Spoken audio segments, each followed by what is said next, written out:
an abstract question in a sense. I mean, if you feel that the language question has contributed to the violence, perhaps you also will agree with me that one's expression can also be violent. You can be rude, you can be racist, you can be very violent when you speak.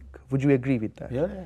And if you agree with that, would you feel that statements that have been made recently suggesting that minority communities in particular are visitors and that the country belongs to the Sinhala Buddhists, how do you feel this goes? There are such elements are there.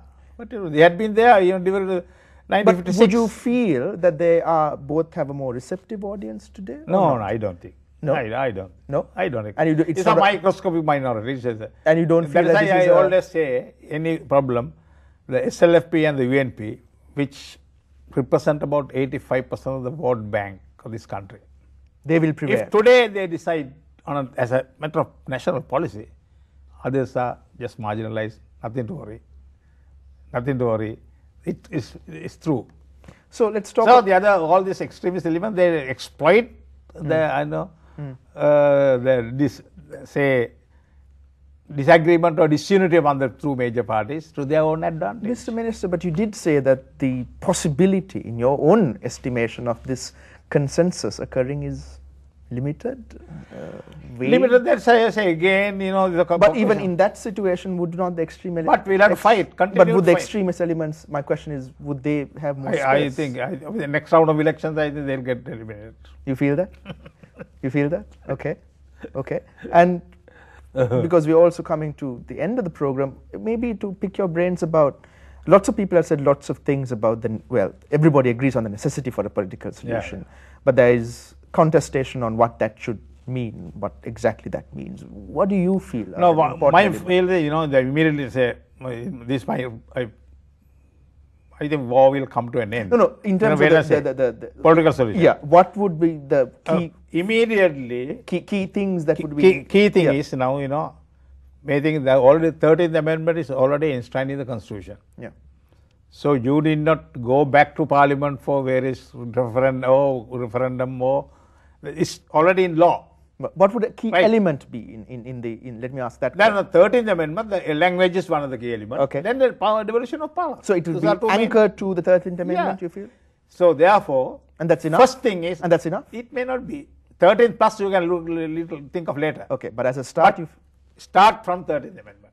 Then you can go in for 13th plus, because 13th Amendment itself because it was hastily drafted legislation. Now you find a lot of flaws or snags are there. So those things, you need not, if you start implementing the 13th Amendment, and generally there is a consensus there, excepting say JVP and others. But if you implement, that will only create necessary conditions in the country.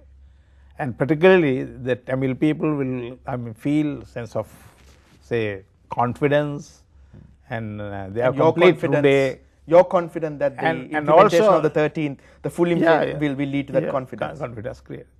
You'll have to create necessary conditions.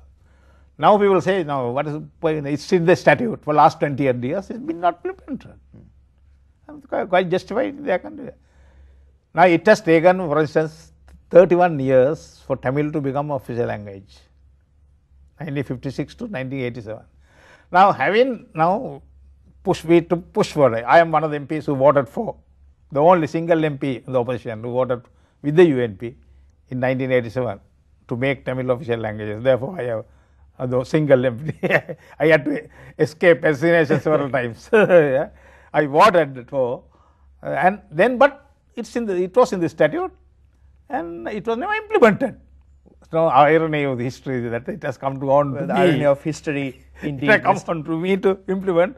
So last 1 year, I think I have tried to make a dent into the question. The irony of history, indeed, Mr. Minister. Thank you very much for joining us. Although our media, but you say widest circulated Hindu paper we have come to an end, unfortunately, Mr. Minister. So I was just about to suggest that it is on your shoulders, perhaps, that the constitutional mechanisms and the development thereof of Sri Lanka's political future. I hope sanity will prevail. And I hope so too, Mr. Minister. Thank you very much for joining us this Amity and evening. unity will succeed after sanity. Thank you, Mr. Minister.